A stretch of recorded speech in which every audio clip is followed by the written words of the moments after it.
Hey, how's it going? Pretty good, you? Good, man. Another good day. What is today? Monday? Yep. 4-4. 4-4. That's Time flies whether you're wanting to fly or not, whether you're ready or not. It just waits for no man or woman. right. Yeah, so I have some exciting news to share with you. Okay? Um on today on Facebook, we hit 10K followers, Oh, 10,000 really? followers on 10,000 Facebook. dollars? Oh, Yep. wow.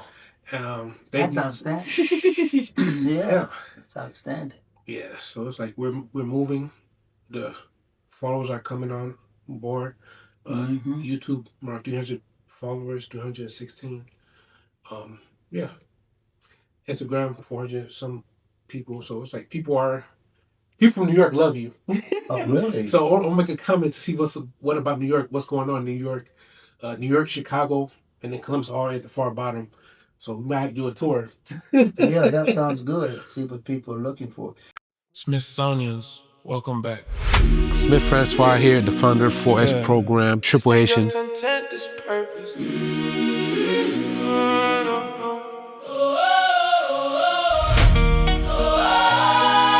Smithsonian's, welcome back. This ain't just content, this purpose. Purpose over popularity, yeah, I stand on that. Had to build it from the ground, now we expand on that. Camera rolling, every story turning impact. Smith says international, yeah, we stamped on. Purpose over popularity, yeah, I stand on that. If you got a story, yeah, we going viral with it. Lights on me, but I never chase fame. God gave vision, I just stay in my lane. Started with a lens, now I'm seeing clearer. Turn a regular voice to a public figure. They was sleeping on the vision, now they paying attention. Every clip, every frame, yeah, it come with intention. I don't chase likes, I build legacy. Give them clarity, turn pain into testimony. Yeah, we different, this ain't just a vibe. We documenting purpose, bringing truth to life. From Columbus to the world, we global with it. If you got a story, we go all in with it. No handouts, we made a way. When the calling hit, we don't delay. Purpose over popularity, yeah. Stand on that. Had to build it from the ground, now we expand on that. Camera rolling, every story turn to impact. Smith says international, yeah, we stamped on that. Purpose over popularity, yeah. Stand on that. If you got a story, yeah, we going viral with it. Lights on me, but I never chase fame. God gave vision, I just stay in my lane. Now we moving global, yeah, the culture involved. Haitian roots in me, yeah, the spirit evolved. From the church to the streets, I'm connecting the dots. If they never had a voice, now they got a shot. Podcast rolling, yeah, the studio live. Every guest leave better, that's the reason we thrive. You don't need permission when your calling is real. Step into your purpose, let the world feel. We don't do this for the clout, we do this for the calling. Every time I hit record, another life evolve. We don't do this for the clout, we do this for the calling. Every time I hit record, another life evolving. Another life evolving.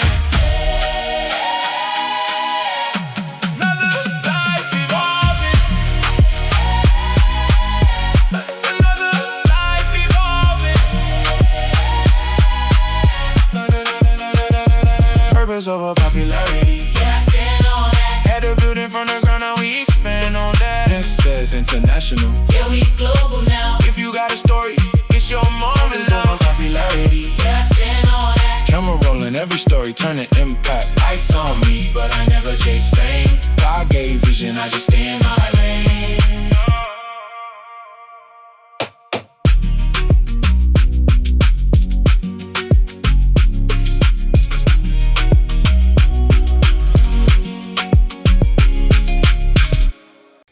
And that is good. What are people looking for? And I guess depending upon the environment that you're in, Correct. and I would imagine the challenges that you're confronted with, you're going to be looking for different kinds of things. Yes.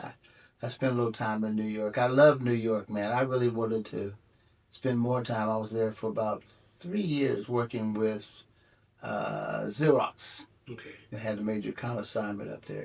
I loved it. Good energy. Only thing that threw me off was I drove my car up there. The last thing you need in New York is a car. So I put it in the garage, and I learned how to do the subway for everything, even going to the airport. So it was a really rich experience. Rich experience. You had that problem in Chicago. I'm just saying. Chicago like that? No, you had that problem in Yeah. Chicago. Only New York. Yeah. Yeah, that I've been to Chicago a lot, but not well, I lived in New York, so that was a different. In Chicago, I was always going there as a training consultant with different companies that I worked for to go up to do a class Okay. or to go up to participate in a conference. So I was always at a hotel and jumping from the hotel and going on to into some kind of a taxi or something and then coming back that way. So that was good. So, any questions at all in particular? Have you had a chance to look at any questions that anyone might be experiencing um, that should start to address? Or what is your thought? What would you like to see? Um, Really just to say thank you for putting that information out there and understanding like this is a black issue, not just one gender, not one gender, not one culture, but every Right. culture is facing the same thing. It's about the shifting of the mindset. So Yes. yeah, it's just You know, understanding. and where I am, and I don't want to cut you off where you said understanding. You understanding like who we are, our value, Yeah. our essence. And if there are people of other ethnicities listening in, I'm not here to knock another ethnicity. Where I am, I have children and I have grandchildren, I have great grandchildren. So my initial messages and information would start with family, and then from there, those people who are in the community and then people in organizations. So whoever it makes sense for, they can grab it and pick it up. But I have to first start at home and spread abroad. So that's kind of like where I am now. And I also say that because I look at where the current administration, what they're doing. To me, they're trying to tear down all of the things that we have fought over the last 150 years to gain. And it seems like they want to remove those things. And that is all the D, E, and I. And the interesting thing about that, diversity, inclusion, and equity, diversity, and inclusion, um, that exists in every population. Every population, you have ethnicity. Every population, you have diversity. Every population, you have inclusion. And so you can't take a word and remove that word and think that you're going to impact a population of people.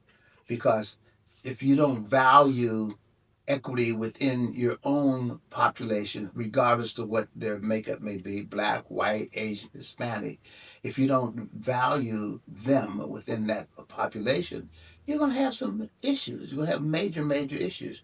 Because in every issue, here's what I found: when people can't find folk who they perceived as different from them to fight or to put down or to deny, they end up doing that same thing to their own population. And they'll find some reasons. They'll find you live up on the north side, you live on the south side, you live on the east side, west side. You live in the suburbs, you live in the inner city community or whatever. So it's terminology that is there for all people, all populations. And I don't know why, and I don't know what it is about the current administration that does not see that. And maybe it's because every time I see them, I only see people around them, and mostly men who look like them. And they don't have other populations, they don't have other ethnicities, they have very few women. And so they're looking at it from a very myopic kind of a viewpoint. I would love to be able to sit down and talk with them. I would love for them to say, "Hey, let's have this open discussion. We have some questions that we would like to answer." But I'm sure that they probably won't provide that. But I don't know what the fear is that they have. When you have all the power and all the money, why would you be afraid? But so therefore, that means that we need to focus on us. We need to focus on ourselves. I need to focus on my children, my grandchildren, my great grandchildren, and all the other people connected with them, and all the other people out there that are trying to deal with the rejection that we have received from our current administration. And that's why I think that the whole thing around the resilience triad is so important for us. I just know that if we as black folk or people of color would stand up and do all that we can do, that no one would be able to touch us. And not because of a threat, but because they would see what we have to offer. We have talent, and we've always had talent, man. If you have a cake, it's no good without the icing and the flavoring. You know what I mean? If you have chicken, it's no good without seasoning. I mean, we have always done that in every facet of the American culture. And so we need to realize that ourselves. We need to know that and understand. And we need to feel good about who we are and realize the value that we add whenever we do anything, whenever we go any place, the value that we add, and stand up and do it. If the only reason why, in my opinion, the current administration is in office, and that is because of the fact that they um, had minorities that got them over, man. African American males, and then Hispanic population and Hispanic males were the ones that really got them over, man. Or the ones that have problems with themselves in that Yes. population. Yes. Yes. Yes. Yes. So, I mean, I'm running off at the mouth. You know me, I can talk, bro. No, that's one I'll be thing. talking forever. You mentioned I love the energy. Oh, no, you mentioned family, and the thing that I thought about, I heard from a workshop, a leadership workshop. They mentioned that the police knows who the 10% are that always causing the violence. It's like all these issues that happen is always based off the 10%, and they can narrow it down to what family members like. So you said the family members, like the environment of the family that's shaping or that's causing the. well, my thing is I think there's a percentage of us. Let's say start with African American males. I'm a male. There's a percentage of African American males that voted for Donald Trump, and for me, I don't understand that. I would love to sit down with those brothers and see what it was that they were voting for. I would also like to ask them: are they currently getting what they voted for? Are they? Is the system saying, okay, you voted for us, so therefore look at when I think one of the things that's going on right now, the Republican Party, there's only one African American in the whole Republican Party right now. And he could very, very soon be out of that area. So then the Republican Party, then all white people? Why? You have a society that's made up of an array of diverse populations, and I'm sure that the Republican Party wants to be inclusive of other populations, Asians, Hispanics, Indian, kind of across the board. Um, and the one thing that might be really frightening them is that by the year I think it's 2040, 2045 the European population will not make up the majority. And I think so that is a probably threat. That's like them seeing a major storm coming across, and they think that that storm's going to do something to them. But I don't think that that's going to have any effect as long as they continue to participate equitably, but that could be the fear that they have. Maybe they think that we as a population of people would probably do to them what they have done to us over the years. And I just don't see that happening. As long as people keep things open and fair, that is not what we do. That is not what we've ever done. So you were going to say. But that's the question. Like, is it because they seem they did a recalculation? It's like, oh, false history. They were never the majority.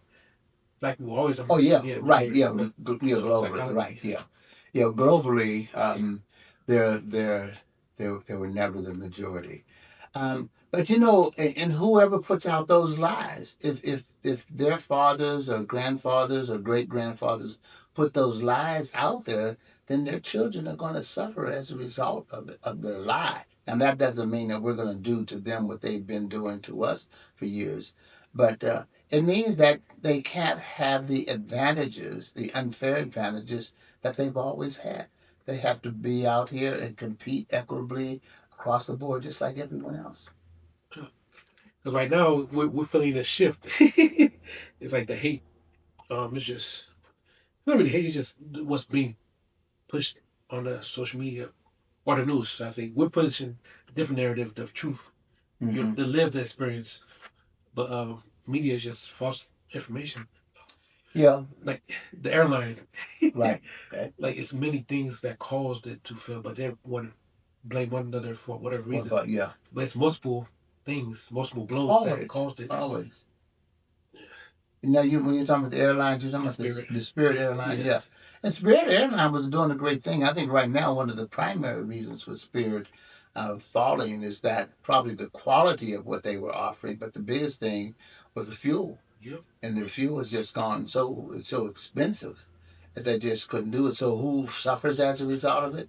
And it wasn't just minorities flying Spirit. You had diverse people flying Spirit Airlines because it was an economic pricing that everyone, or whoever you might be, could jump on that airlines and get to where you needed to be, get to Florida and back, with a reasonable cost. So, I hate to see it drop. yeah. So my question to you is: has this ever happened before? Oh, absolutely. I think the other line was People's Airline. I can remember when I was flying, I'm doing a lot of flights to New York and New Jersey, and up in the whole New England area. I think it was People's Airline. And People's Airline, you took your luggage on with you, and they had a place for baggage, and you put your baggage in, and if you wanted, drinks or what have you, you could get them, but I think you paid for them. But it was a great airlines, man. It would be packed.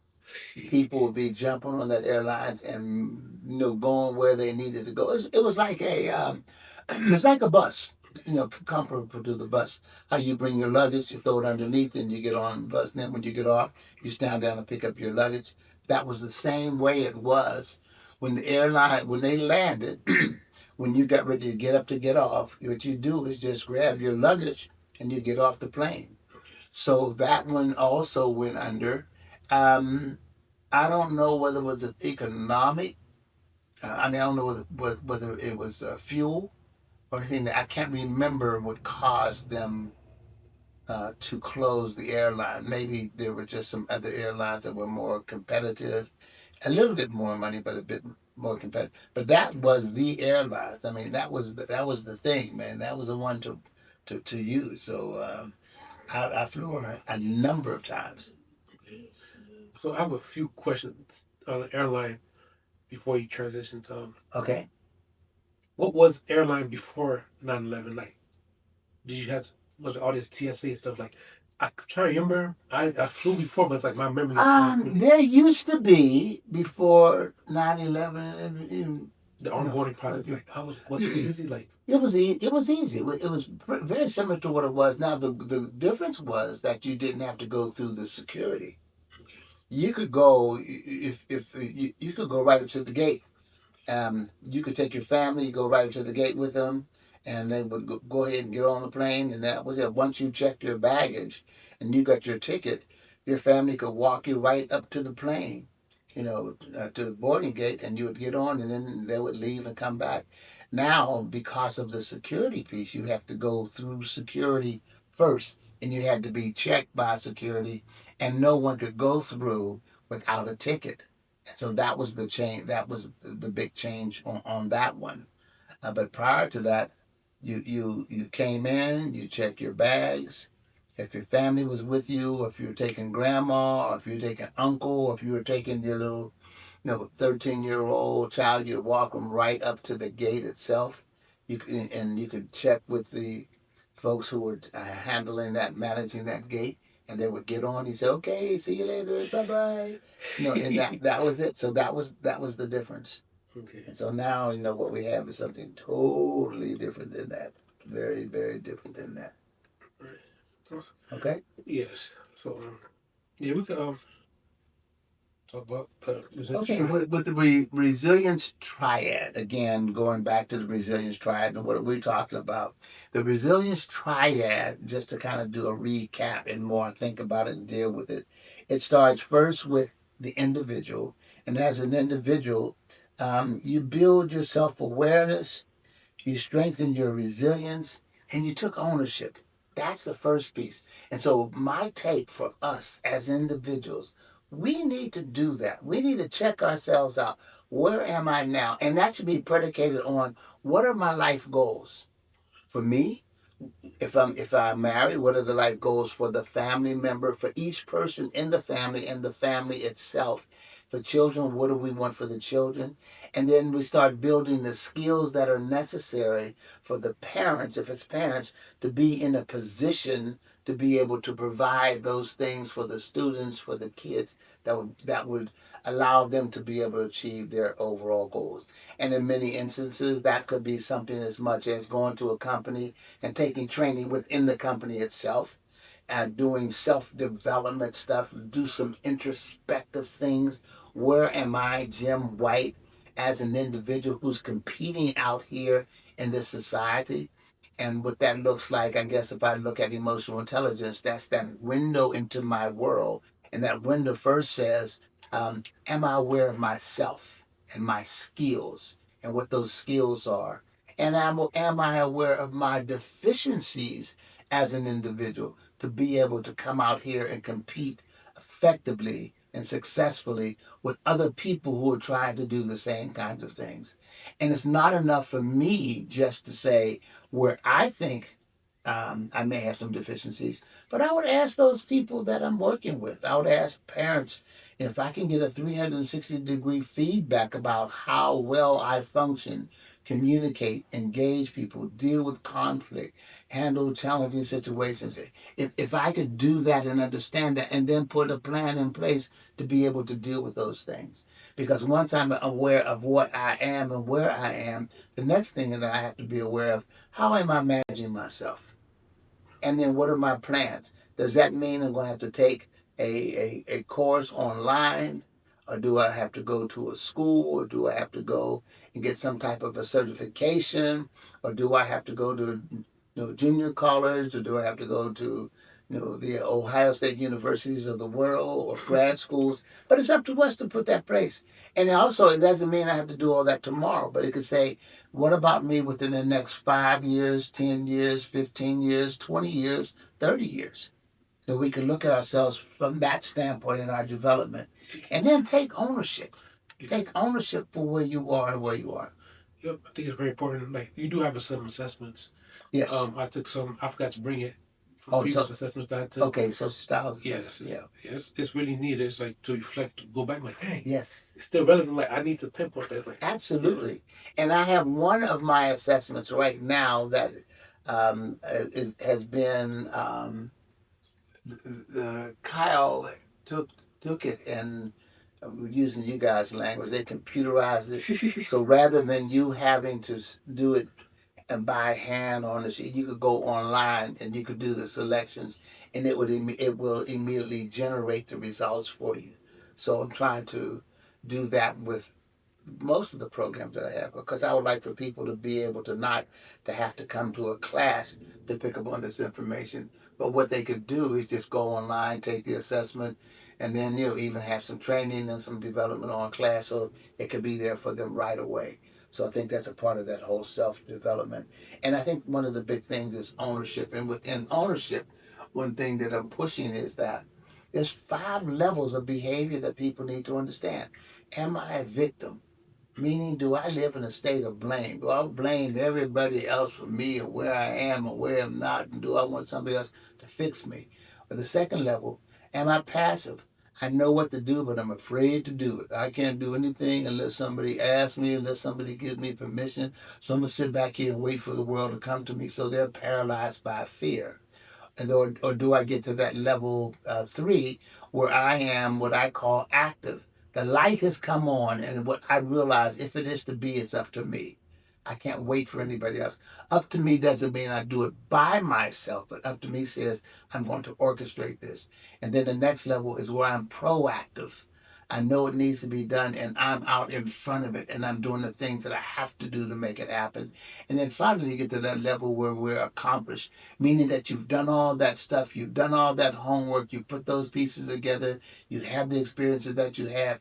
Now you're out here and you're ready to make a move, and you are a asset to any organization that you're with. You're an asset to your family. You're an asset to friends. You're an asset to your own family, children, and next door neighbors, because you can help them to be able to move along that path. So that's that first part of the individual. So was it five?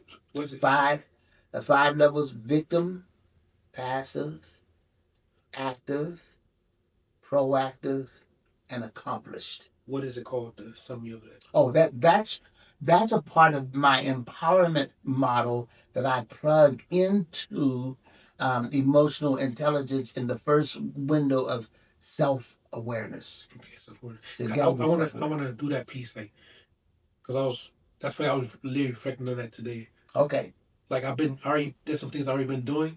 right, I keep doing every step I go to find the right people connect with. okay, I'm an active like I'm in the know and then I become part of it. Just it just switches like the more I'm there. right, I like small environments, enclosure, right. and grow from there. I don't like big things. So I like to Small decision. yes. And that's what you do. And you find out how you like it. And so in this case, you're saying, I want to get with the right person or the right small group. We talk, we engage, we interact. I share with them, they share with me. Bam. That gets me to this next level. Yes. And what will probably happen is that group may not be the ones to take you to that next level, That's right. but they can refer you to Correct. somebody over here, somebody over there, and you just keep that process going. Because my take has always been, when the student is ready, the teacher will appear. Everything that we're looking for is already out here. Yes. Everything is out here. But as a student, you have to be ready for it. You think that because you became a student, oh, it suddenly appeared. No, it was there all the time. It was waiting for you to turn your light on so that you could then say, let me take advantage of this. That's why you gotta always be able to take that first step. But so when you look at that, then so aware of self, manage self, and what you just talked about is the environment, to understand the environment that I'm in, and who are those people in that environment that I'm in, and do I have the consciousness and the empathy to be able to connect with those people in an authentic way, so that they will hear me, they will understand me, they will be willing to share with me, because you're always giving something to them also. So it's a two-way street, and then just kind of interact from there. So that's that first step, man. And we all need to be on that step. Now, how long does that last? That step lasts for life. I am 84 years old now, and I'm still looking at new ideas and new concepts. I keep thinking about, I need some more data. So do I need to go to the Ohio State University right now, where they're giving, I can take any course that they're offering there free, no charge. I've taken some of them. And it's great to be able to go into that classroom with other students, college students, and pick up that information and pick up that data. Or should I be looking at, maybe I need to get a PhD? Now, I don't know what that would mean right now. Um, but I'm sure I could find out real fast if I should go ahead and get a PhD. You've been given the honorary doctorate degree already. I've done enough work. I have had enough training. I've taught enough classes that they should give me an honorary PhD. Yeah. Because I'm telling you, I've taught literally hundreds of thousands of people, probably close to 3, 4, 500,000 people. And it's documented. I have the data, I have the information. So OSU, if you're out there, hook a brother up. Right? But if you're not ready to hook me up, I'll work for it. No, I don't need no gift. I don't need a gift. If other people can do it, I can do the same thing myself. So I'm ready. I'm open. I'm excited about it. And so just go ahead and make it happen. But we all have to look at those things. And I look at at myself and I ask myself, have you done the right things, Jim? And the path that you're on, are you okay? Did you accomplish what you went after, what you set out for? And even though I didn't have this idea in my head that at age 84 I would have the la la la la, it was, but I had incremental moves. I went from one step to the next step. You know, after I got out of college, after I got out of OSU with the master's program, you know, I then got into a corporate environment. Then I went to Xerox, and then I went to Wang, and then I went to Debt, and I started my own company, and then I've taken tons of courses since then. So it's a path, but it's a growth path, Correct. and that's what we need to be on. And have I had setbacks? Yeah, I've probably had some, not necessarily setbacks, but I've had some slowdowns. But not.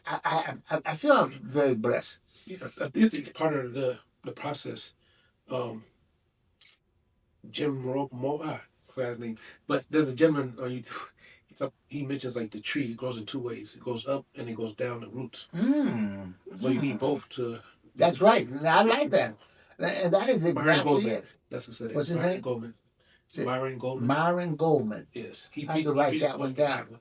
Okay, off the Bible. Yes. And that makes a lot of sense because when you look at a tree does go underground. And not only that, the powerful part about that tree's roots connects with other trees and connects with their roots. Yeah. So they're working off of each other while it's also going up, and while it's going up, they're also touching and making connections. So I mean, that's a perfect analogy. Shoot, I'm gonna grab that analogy and go ahead and work that bad boy. Yeah. And I can really make that one work for what it is that I'm talking about.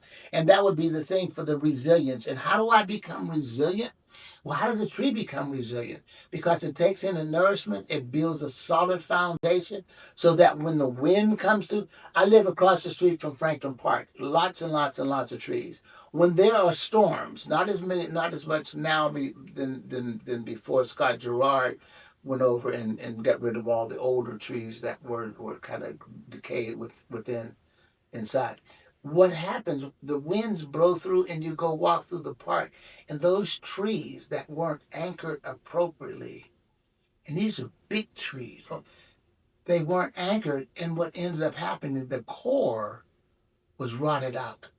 So when the wind blew, because it wasn't anchored properly, it cracked and broke, as opposed to some of the other trees that had a solid core that was taking nourishment, and they had, like branches and what have you, they would bend with it because that liquid allowed them to move back and forth. And their core was solid. And so bingo, that tree is still there waiting for the next storm to come along. So and so it is with people. And so that's what we, and that, good analogy for this, because that is exactly what this does. It says, take care of yourself from an individual perspective. Then the next thing you do, you jump to family. Yep. And so who's in my family?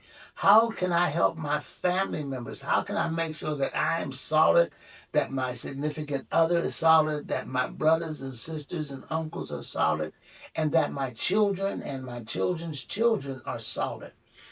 So I'm gonna throw you off a little bit. No, you don't throw me off. So I love that. You know that, man. I love all right, for relationship, they're saying you're supposed to find a mate to help you grow. Yes. Or are you supposed to come full? Let's talk about that. Let's talk about that. Yeah.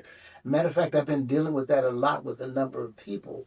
So in this relationship piece, so if I'm looking at, here I am an individual, and now I'm moving more up to that next level where in the process of maybe putting together a family. And so who's that mate? Then we need to look at the mate doing the same thing. What are the roots that mate brings to the party? What kind of limbs, what kind of leaves do they have? How are they nourished? Have they taken on enough water? Are they able, in my opinion, to stand by themselves? Are they able? Now, if you can stand by yourself and that other person stands by themselves, now you got to say, okay, what do we want to do? Do we want to come together? Because someone's going to have more skills than the other and all that, but basically they're able to take care of themselves. So how do we want to do that? And so we're going to connect our roots. Let's look at our roots. And our roots, and for me, the roots would probably be the values that you have. the morals that you have as a person and as an individual. Because if your values and morals are not in alignment with each other, you're not going to have a great opportunity of being able to achieve success somewhere down the road. That there's going to be a major clash. And if those values are then in place, then the next thing to do would be to look at what are my goals and ambitions. And we talk about that. I don't think people talk about those things. And you may not have them refined, but at least are we moving in the right direction? And are we willing to both for both of us to contribute? And people say 50-50. I think it's 100-100. Everybody's always giving 100%. Sometimes I'm gonna give more, and vice versa. But being able to dialogue about those things and being able to feel that if I have a question, that this person is more than willing to sit down and dialogue with me about that. Because if you don't dialogue, you can never ever be able to achieve any kind of goals or move in any kind of direction together. People can go individually. And then, do they care enough about me to take care of me? And do I care enough about them to take care of them? We have to be willing to take care of each other and care for each other. Now that we're both healthy, but what about if something happens? What about someone gets ill? How do we do that? And then I think then after that, put together your own set of core family values or your own set of core relationship values. And that's where the work starts. And you start to do that. And I believe it needs to be something that you lay out in front of each other. And periodically you just stop and say, hey, where are we? How are we doing? Now, what does that mean? Once a month, once a week? Um, a good example would be, if both of you like going to church. If one likes to go to church and one doesn't like to go to church, there's going to be a problem. Because the one that doesn't go to church will say, hey, why are you always going to church? Or you go to one church and someone else goes to another church. I want you to go to my church versus me going to your church. All those things can start to happen. But if neither of you want think that there needs to be a church that you go to, and you have your own values and you feel those carry you forward, and that you value, respect, and appreciate people, then so that would be the plan. But whatever that plan is, you'd be able to talk. Because you folks might want to travel. So we want to travel. How often are we going to travel? How much money? My son right now is down somewhere in Mexico. They just landed probably a few hours ago. And they're in a nice resort, and they both like going there. They both like going to resorts. They both like to go to the slot machines, not to blow a whole lot of money. My son usually comes back with money, and Monica. Monica tends to lose a little bit more than she wins, but every now and then she'll win. But they do it in moderation. They're not going down to break the bank. They don't lose money or put themselves in a situation when they come back home they can't make things happen. So to me, that's the piece around relationship. What questions do you have about this whole thing around relationship that I might be able to speak on? Before that, I was saying, I remember last time I went to Las Vegas, I put $1 in, I lost it, and that was it. That's what I do. I take $20. Yeah. And I'm doing my $20 because I don't know how to gamble. I Yeah, have me no either. idea. I don't know what Absolutely. dice are. I don't know what those tables. If it's spin and I can pull it, then that and they'll go to number. That's as far as I can go. Yes. And so I've never been with any ladies that love to gamble. So I've never had an issue, had a problem with that. Okay. Let's talk. What if one is always the woman that's more talkative, more expressive? No, that's not true. Social styles has nothing to do with gender.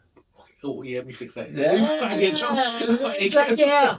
Social styles has it's all about you as an individual. And they people have asked, are more women, more men?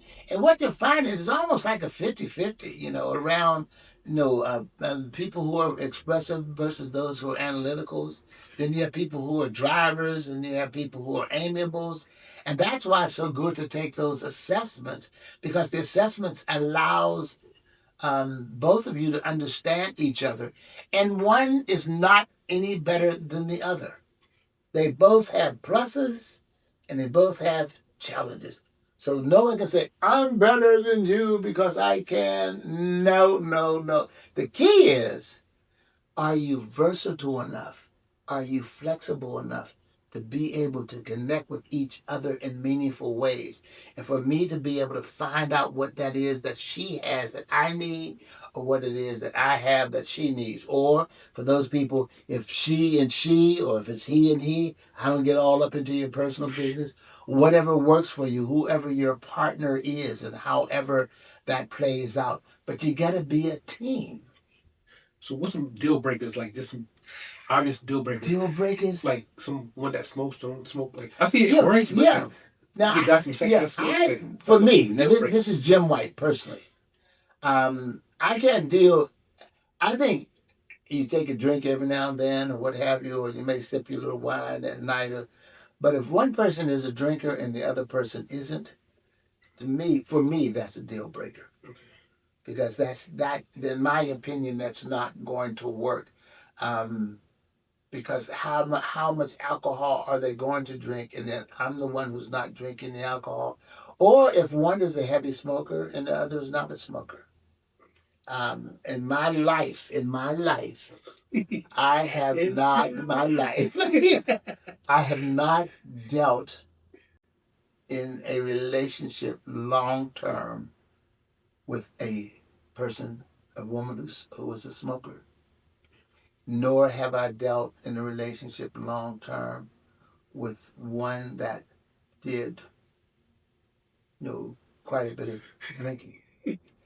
Every now and then a little bit of sip, there's nothing wrong with that. But when it starts to alter your ability to talk and to speak and to share and logic, but that's me. Now somebody else may be in a relationship or want a relationship where it's okay for the other person to drink or to smoke or do it excessively or what have you. But those are the things that you have to sit down with your mate and talk about.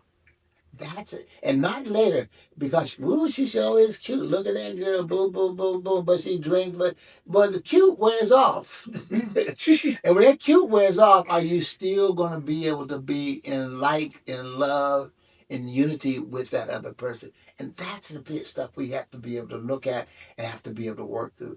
And it is work. It is not an easy task. I cannot tell you that I've done a very, very, very good job in that.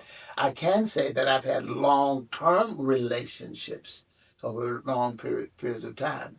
Um, I've been engaged twice, and there's information behind what that. But both of those were very, very long-term relationships. So something with me, um, maybe I'm quirky. Maybe there's other me being kind of quirky myself.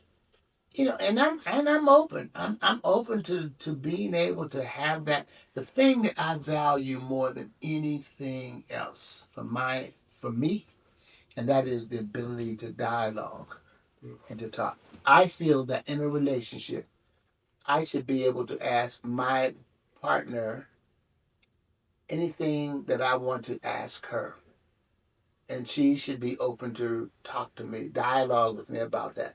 She should be able to ask me anything and then open to dialogue. For me, not being able to talk about those things that are on my mind and those questions that I have, that leaves me stuck. I'm really stuck on that one. Doesn't mean that they have to agree with me or I have to agree with them, but at least we're going to dialogue about it. Okay? Yeah. Is that other question? No, that's my question. Is just me. Like, if you, because me, I would hold information, or I just wait for the right time. But like, if you just outright lie, it's like I'm done. It's Oh, like lying, it's yeah. like No. If you're lying, there's no grounds for a relationship. oh, Period. that's like what the heck? Like no, it would be all simple stuff. I'm like, yeah, Lying about anything. What's the need? If you have to lie to me, there's something wrong. There's a problem. And if I don't know, there's something wrong with me, I think there's something wrong with you if you have to lie to me. and these gaslight makes us like I can't stand it. Yeah. It's a lot of that. I'm like, so I just be Yeah, YOLO Dolo. Oh yeah, I agree with you, man. That lying is, I mean, that's being deceptive. And I don't know where being deceptive with your mate, where that's going to be, it's going to come back and bite you. Yeah.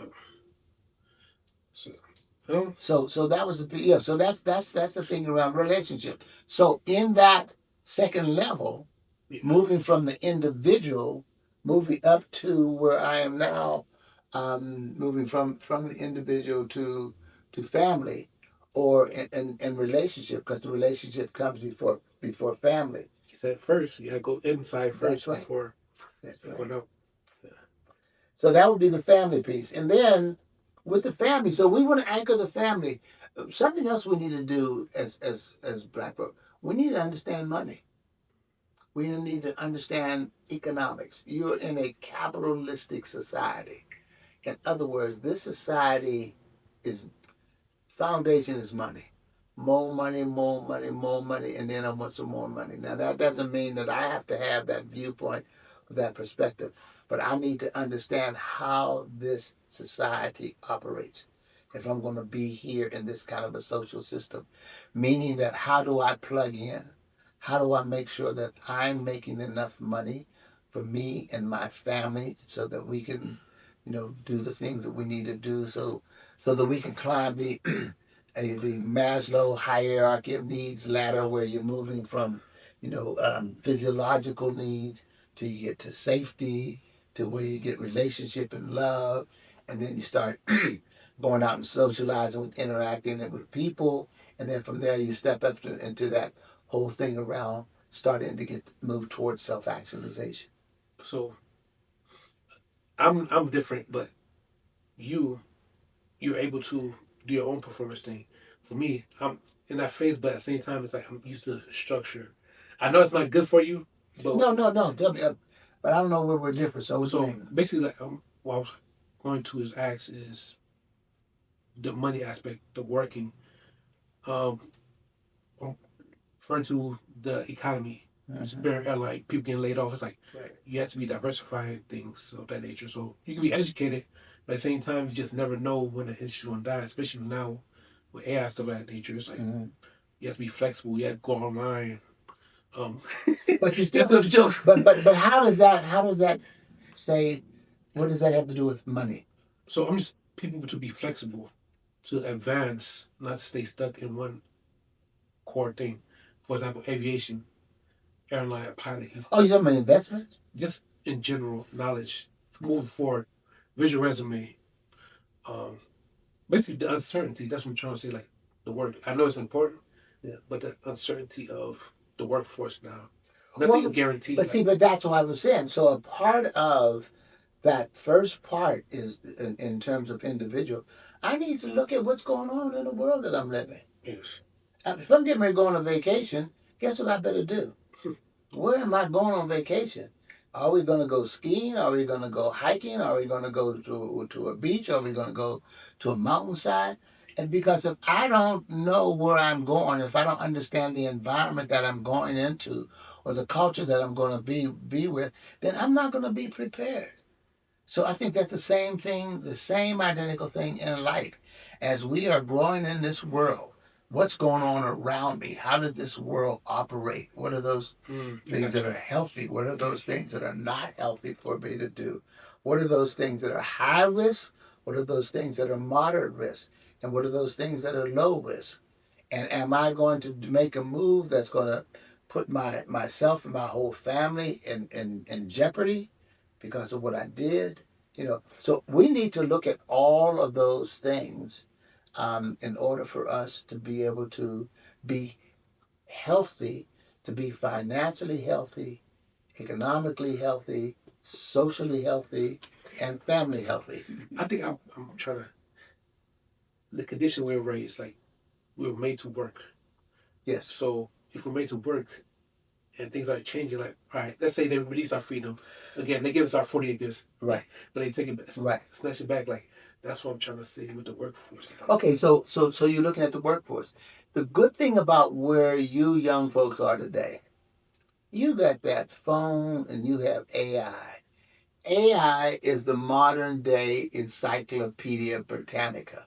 When I was young and I had a question about whatever, mom and dad would say, go to the mantle and look at all those encyclopedias that are alphabetically listed. And so you pull down what you need about economics, about people, and there was limited data, but that's what we did. Today, you have unlimited data. You have AI.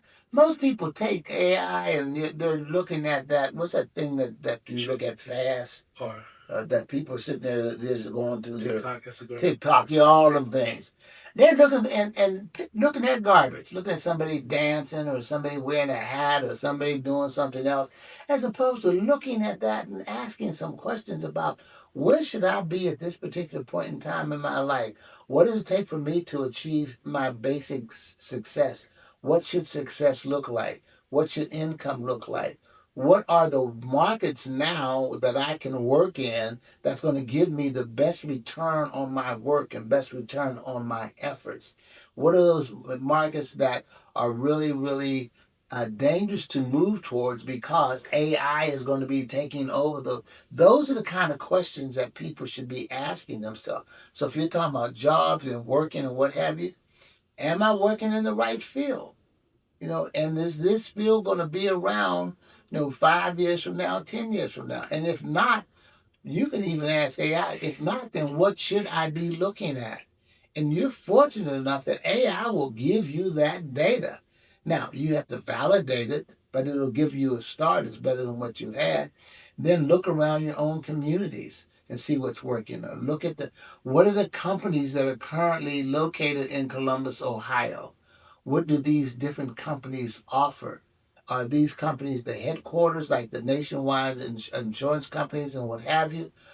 All those things. And within those companies, where should I try to position myself? That's going to give me the greatest return. How much education am I going to need? How much training am I going to need? What type of resistance might I run into if I go into that company? As a minority, as a woman, as a gay person, as a straight person, as a tall person, as a short person, whatever. Those questions you can ask and get all that information today. So now, does that talk about what you were saying about being detailed? So we're sitting in heaven, basically. Use it. Yes. Yes. Yeah. You have a PhD in your hand. A PhD. Yeah, And gold mine. yes, it is. It's a platinum mine. And if you want, especially if you're more analytical, they can help you with all your and you ask a question, then you ask another question, and then the answer to that question makes you say, I need to answer some more questions, right? It'll give you to it. One thing about AI, it will go as deep as you can go. It's up to you as to how deep you want to go. I love it because even after it gives me what I'm looking for, it says, well, James, if you want to, I can do this for you and do this for you and do this for you. A, B, and C. Which one would you like? And when I know what I tell them, all of them. Give me every single one of them, starting with number 2, then go to number 4, then go to number 1, and then come back to number 3. Get that information and get that data and then be willing to work on it and apply yourself appropriately. So does that cover what you were saying? Yes. Give me I like some hard questions, man. Yeah. Pay your AI. Pay for that chat. Get unlimited features. Yes. Don't limit yourself. Yeah, that's what I have to do because I have been for the past year or two not paying. I have probably 5,000 pages of information, and it keeps saying get chat plus. But what I do, I ask it 4 or 5 questions in the morning, and then I can't do anything with it. Then I ask 4 or 5 questions at night, and it gives me all this stuff. But I do think that there's some other things that I could get. It gives me models, it gives me pictures, it gives me everything. But I do have to make that step. I used to have it. Last time I upgraded it, I lost all my old information. That's why I think I'm hesitant now. I want to make sure that I have all the information that I currently have now and I won't lose it. There's a way to export it. Well, then show me how to export it because that's what I need. Yes. I've been copying some. I've learned how to copy it. Once I copy it, I put it into. I go down to email, Email to yourself. and then I went from email. Then I copy an email. Then I send it to me, and I send it to Melanie, and send it to Michelle. So that way I know. But I have so many of those that I haven't done that with, and I want to get those off. And I don't want to do that with every single one of them. Yes. I want to get those off. So maybe you can show me how to do that. I need that. Yeah, we'll do that. So what other questions around that do you have? Because you're talking questions now on that level, on that first level, that individual level. Yeah, but, every time you talk, I feel like, dang, I should ask something harder. No, well, yeah, but so that because what you're doing, you're asking questions not only for yourself, but you're asking questions for other people Correct. who might be listening, and they may have those questions, and they don't have the opportunity to do it. So whatever way you want to throw a question, and you can say this is not my question, but I have a cousin. No, it's okay. I have somebody that's people that are doing apprenticeship. So let's say electrician. That Ideal. so that field is hands on. Yes. They're not using AI in a way, are they? So Well, I don't. I see. Electric. I think where they would use AI is to help them get through their apprenticeship. I think they could ask AI. I'm getting ready. I'm in this apprenticeship, and I'm doing things with electricity. And I need to think. What I would ask: what are the most challenging things that are going to encounter? What are those things that's low hanging fruit that I can deal with right away? And what should I be doing to prepare myself so that I can step through this with as much knowledge as I need to really, really be effective? Or if I'm going to put in a circuit board, what should I do? If I'm going to be installed in, a furnace, or they could ask those kind of questions, and AI has that kind of information. So I want to get out of you. So being a sales, Mm-hmm. what's because it's basically TikTok commissions is the way they choose, but like you'll do your own personal thing like consulting. Like what would be some? All right, I'm starting from new consulting. Starting from ground, right? What would I do? I don't have the training. I don't have been to classes like I don't have the students, but like Okay. I already have online class. Right. So to get the For I need to face the nose. What I like the nose. right. People not gonna get that. You got to knock on the doors, get the nose. Right. So like, how do I get The first thing the roots, right, and also okay. like the negative, like I get through The that. first thing that I would do is to take social style, so I know what my style is.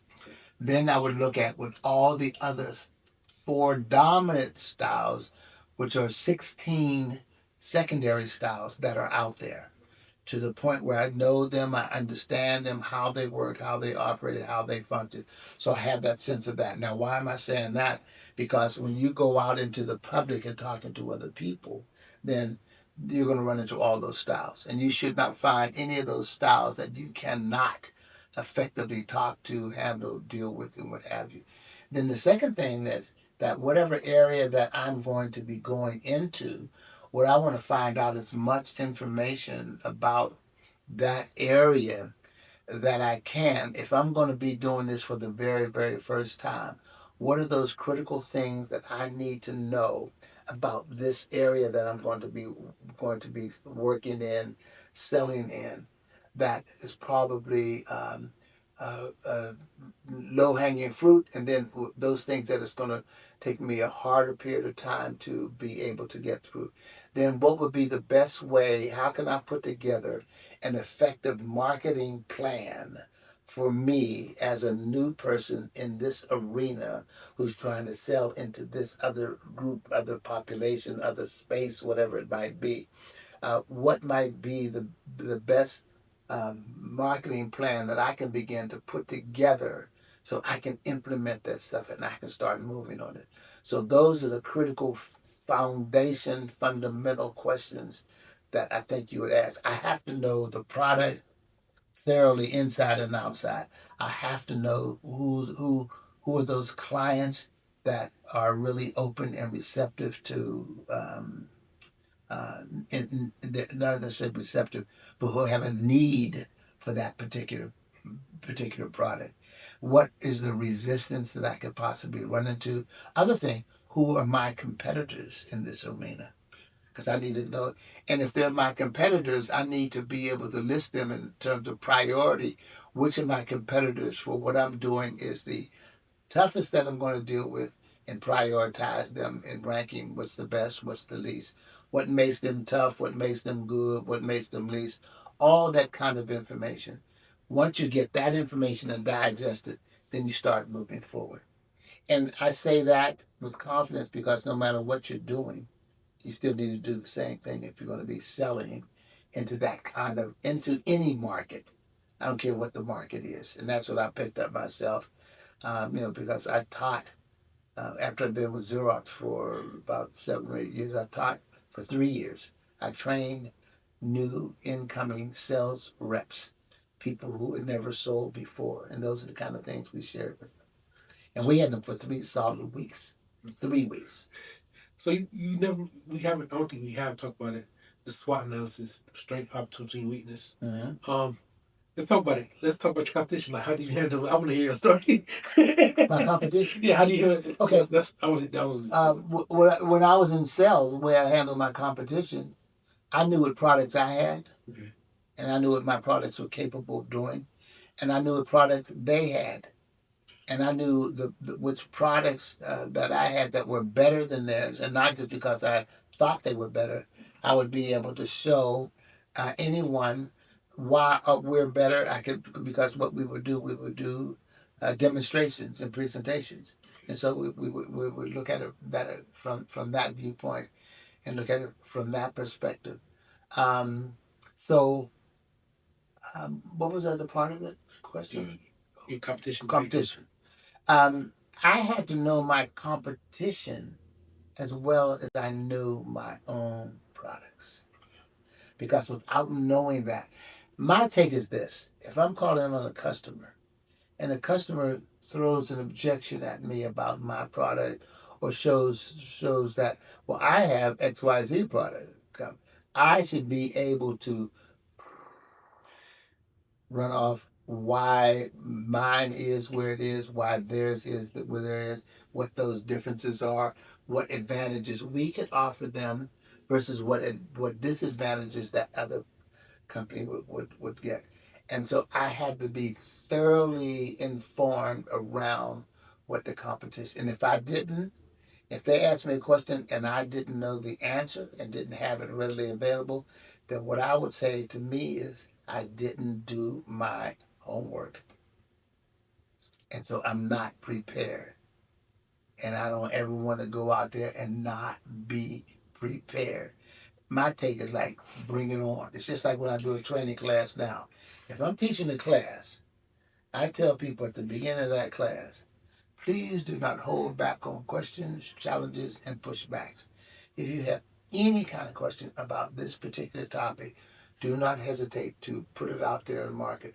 Or if you see anything up here on the screen based upon the PowerPoints that we're using, um, then challenge it if you like it, and if you don't like it rather, or embrace it, and then you can also make your own attributions to expand on what those pieces are. So that to me, that's whatever it is you're doing, whatever it is you're selling, and I guess that would also apply on a job. If I have a job and I'm in my probation period is for me to thoroughly know and understand what that job is, how it works, how it operates, who is, who isn't. I mean, I need to know that thing inside and out. That's going to get me success. And people say, well, what if I'm only going to stay in that job for a year or two? Well, you never know. You may have to stay until year 5. But either way, you need to know what it is, and you need to know how to deal with it. So being thorough, I mean, there's just no excuse. Give me another one, man. Give me something else. Okay, while you're thinking about that, we talked about family. Then the next thing you have to know on the resilience triad is the community that you're in. So what's going on in my community from a business perspective, from a personal perspective, from a professional perspective. Because it's just like we voted. Rochelle and I went yesterday and we voted. And before I went in there, I said, I know I don't know all of the people in my party who we should be voting for. Excuse me. So what I did was to, people they mail things out. So I get all those little brochures. I get all those little flyers. I look through them and look down them and see, okay, this this is the slate that I want to deal with. These are the competition. So when I went in there, and even with all that additional information, it could be a bit intimidating. But I look at the information, I look at what was on the screen, and boom, boom, boom. I did my little votes. I left some things out. Then I get to the end, and then it says go back and review. So I hit review. Boom, it went back to the very first ones. Boom, boom, boom, boom, boom, boom. And so I did what I have to do. So the point I'm making is, how does the system run? Should I be voting? Or people, you don't have to vote now. You don't have to vote. No, we need to be voting all the time, because the people who are in the court system, and the people who are the judges, and the people who are doing all those kind of jobs are critical. And some people, I know there's some people who will not vote. They say, I don't vote. I'm not going to vote on this. Whatever. And then somebody's going to get in office, or a judge, or a prosecutor, or what have you, and they're going to be upset. So I need to know who's in there. I need to know what kind of jobs they do.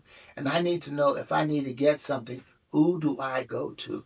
Now that the vote, that I'm finished voting, don't throw that piece away. Keep that bad boy. Because if you need to talk to someone, you go down that list and say, hey, I voted for you. I'm calling you. I voted for you. Where are you? And what are you doing? And what's happening? And what's going on? I mean, that's how you get to know and understand the community that you're in. I need to understand my next door neighbors. I need to understand when the trash gets picked up, and I need to understand when the leaves get picked up. Because the people who pick up the trash, the garbage, ain't going to take the leaves. You know what I'm saying? Yes. Yeah, understand your environment. Yeah. I'm shocked right now. Well, okay, so the difference that we're looking for is we want to know whether someone is a citizen or just a participant. And the participant, no, I'm That's good in deep. I never heard there. that. I'll work in there. I'll do it. And the citizen is the one like, I'm in this. I'm in every aspect of it. I know it. I understand it. I want to work it. And that's where I am. So just being that passive participant. Now, if I'm a very active participant, which would then make me a full-fledged citizen, then I'm going to know those things. Where do I go for this? Where do I go for water? Where do I go for the sewer, for the electricity? Which electricity? Like over where I live, we're not with the city electricity. We're with the park, because Franklin Park has a different group that handles our electricity. So when the lights go out, I need to know the right people to call. Yes. And the same thing is for the trash pickup, bulk pickup. I mean, those are how does it operate? And while you're doing all that, if you have children, guess what they're doing? They're watching you. And the kids will tell you, oh, no, Grandpa, that should be so and so, or that should be such and such, or this. They know it. They hear, they listen, they take the data in. Now, within that, the resistance triad, we have built our resistance, meaning we know what we need to do, how we need to do it in all those areas, individual, with the family, with the community.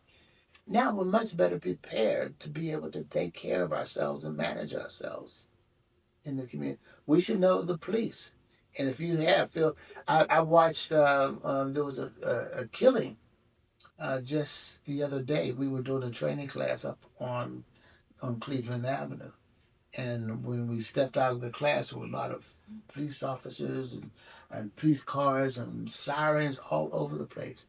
Well, we found out that an African American male, it was about 2 blocks from where we were, who they had been looking for, who had a record, um, and had just, I think he was out on bail or something. No, out on what do you, Foot walking. but yeah, walking around. That had released. He had been released temporarily, whatever.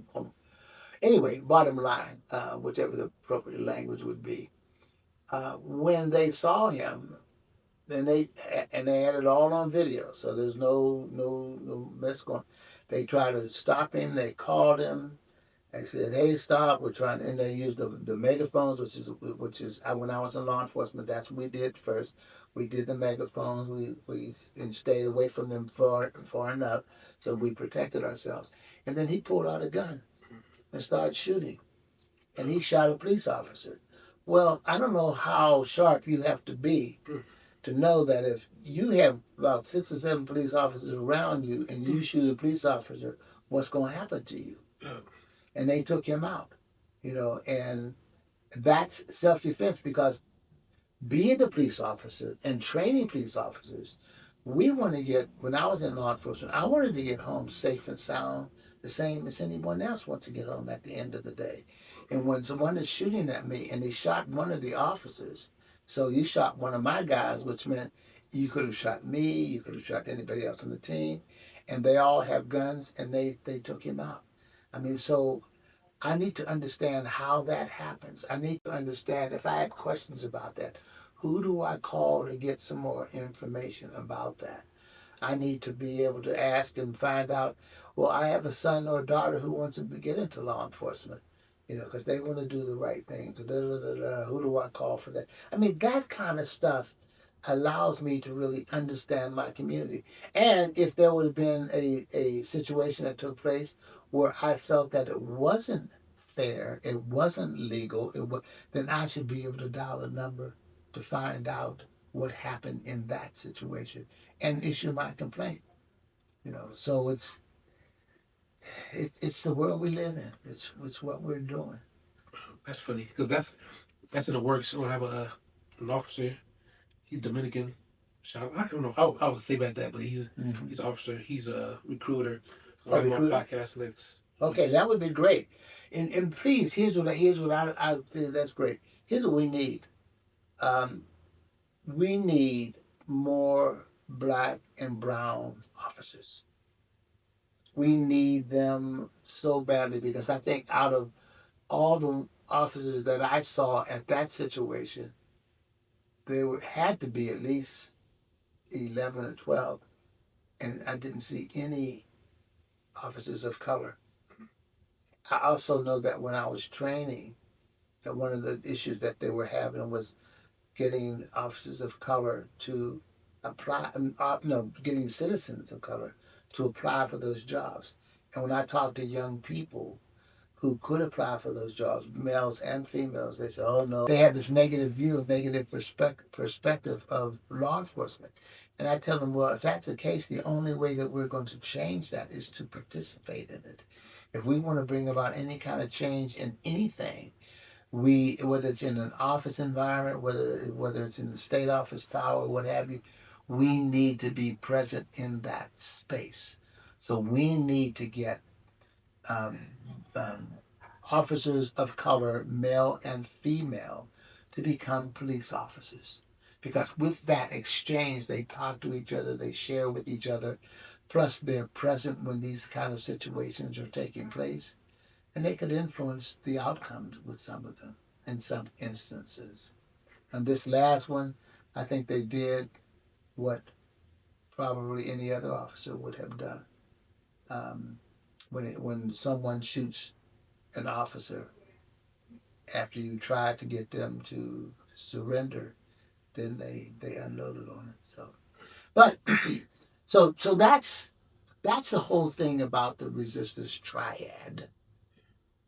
If we, as black folks, as people of color, did everything that we could do to be our best, be your best you, for me to be my best me, we could change anything that we need to change. We can participate in on any level in the city, and in a lot of these companies and corporations that we need to be in to ensure that we have opportunities for ourselves, for our family members, to be able to get some of these jobs and grow and prosper. So, not really pushback. Just a question about the DEI. You can push back. The DEI getting into the police. Could that be an issue? The diversity, equity, and inclusion. Yeah. Could that be an issue of black officers joining? The reason why they won't. Yeah, they can't. Well, when I was teaching, Just acting. I don't know. So yeah, no, you hit the nail on the head. When I was teaching, the mere fact that they're saying that they don't want to teach officers at diversity, equity, inclusion, to me is a major problem, because officers have to go out into every single community in the city, and they have to look at every citizen in these communities. They have to have some understanding of all of the citizens in the communities, who they are, what they're about. They need to know their culture, they need to know their customs, and officers need to know their own biases, because everyone is biased. So if I'm an officer and I'm always working in a minority community and I don't know anything about those people that I'm working with, then I'm biased. Or a black officer working in an all white community could also be biased about who they are and what they do. So therefore, um, bias versus racism. Bias versus racism. but bias means that I have a viewpoint based upon my life experiences. And that doesn't make me good, bad, right, or wrong. It just says that I look out into the world. I can only see things based upon my experience. Now, first thing I have to realize is just your experience. So just like you have your experience, other people have other experiences. So what that means is that everybody that shows up has a bias. So what we want people to be able to do is to understand, because you're not in total agreement with someone doesn't make them wrong or make you right. It just says that there's another viewpoint, and I'm willing to, in a safe environment, I'm willing to sit down and talk about those things or reason those things out or ask questions or communicate or educate myself to how people on the east side culture might be, how the new Albany culture might be, how the West Side culture might be. Those are things that are biases. How men view women, how women view men, how we all view LGBTQ. Those could be biases. Now, the ism is when I take action on my bias, which then becomes a prejudice without any kind of validation. And I do it because I just don't like y'all. I have the power, and because you look this way, I'm gonna do this to you. And how do I know I'm being racist? Because I wouldn't do that to other people who don't look like them. And so racism, the ism means the power. And you may hear a lot of times people say, well, black people can't be racist. Way the data says, it says as black folks, individual, I could be a mean, low down, dirty, rotten person. But the reason why they say that black people collectively are not racist is because there aren't enough other people who have my viewpoint. So when you leave me, you can't find people who have other viewpoint. So the ism means that there is, not only do I see you that way, but every other brown person out there is going to see you the same way that I see you, or every other white person in that, like they do with law enforcement. We tell our young kids and with law enforcement, when you're stopped by the police, do not challenge, do not push back. You do what you're told. Don't ask any questions, because what we're finding is that black men are disproportionately stopped, killed, beaten, arrested across the country more so than white men and white youth. And it's because there's that racist view that seems to have perpetuated our society about African American males. And if anyone out there wants to challenge that, just go online and find out how many African American males have been subjected to those kinds of killings, those kinds of arrests, those kinds of beatings, compared to that of white, compared to that of Hispanic, compared to that of Asian. And some people say, well, maybe they're just doing more harm. Well, that's what you might be saying, but that's not the facts. So that's a piece there. It's like a George Floyd. You know, we saw what happened to George. Well, that. How many times have we seen a cop do something like that to a white person? You know, or even heard of them doing something like that to a white person. So, and I hate giving this that short version. So if someone wants to challenge or push back, please do. If you're out there, if you happen to be minority, if you happen to be the majority population, if you have to be law enforcement, please push back, please challenge me. And again, I will meet you one on one so we can talk about that. I'll come to a meeting that you may have with a group of people. I can come by myself when there's 10 or 12 or 15 or 20 of you. I'm okay with that one. But don't stop here. Don't talk about me behind my back, or don't talk about me outside of the camera sight. My email is JWHITE, the number 2, at columbus.rr.com. JWhite2 at columbus.rr.com. I would be more than happy to have a conversation with you. Also, what I like to do when we have that conversation, I would love for it to be videotaped so other people can see us having that conversation, and then we could share that conversation with other people. And then I would like for you to also share your name and also your contact information so that we will know who we're talking with.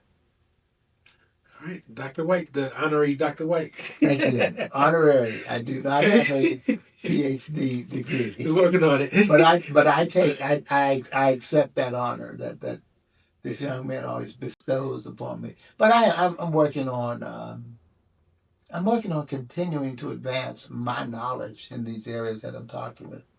You know, so and I've been doing this for at least 40 years. So that gives me a little bit of credibility. Yeah. Yeah. We want, hey, comments are open. Probably it's open, but it's a lot. There's a lot to filter. It's best to email Mr. White, and yeah, let's do it. Thank you. You know, and if there are other topics that people are really kind of excited about and want some information on, like I said, I teach about 30, 40 different, no, I teach about 20 different training programs. And all of those I can go off into different areas. But I'd be more than happy to share my perspective. I'm not the gospel, but I'll share my perspective on those particular things, which opens the door to dialogue. And that's what I like. I love dialogue. Thank you. Yes, sir. Appreciate your time. Okay. All good, brother.